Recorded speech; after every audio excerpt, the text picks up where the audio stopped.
Les bras croisés derrière la tête, il regarda le mur où son frère Dan avait accroché le tableau du décompte des jours du Homer.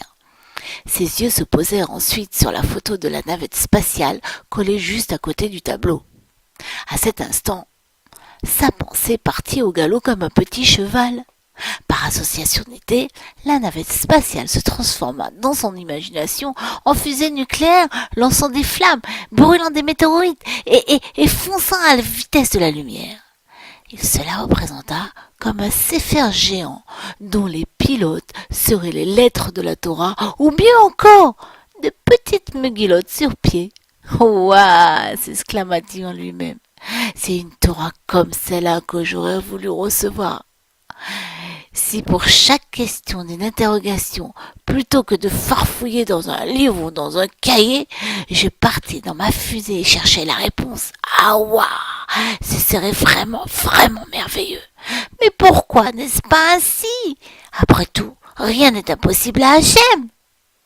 Son esprit revint vers le maître du monde et vers les paroles de son papa.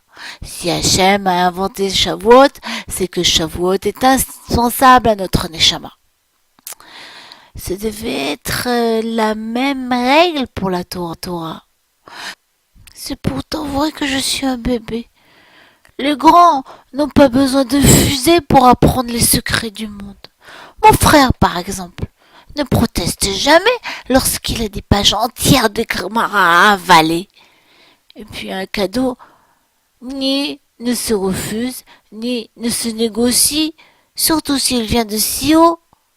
Surtout s'il est la Torah, dans toute sa splendeur, la Torah comme Moshe Rabbeinu a eu tant de mal à faire descendre.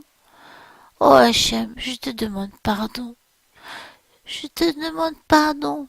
Toi qui as donné un cadeau si précieux, que même les anges du ciel voulaient garder. Mais c'est si difficile, Hachem, tellement difficile. Je souhaite de tout mon cœur que tu m'aides à aimer mon cadeau.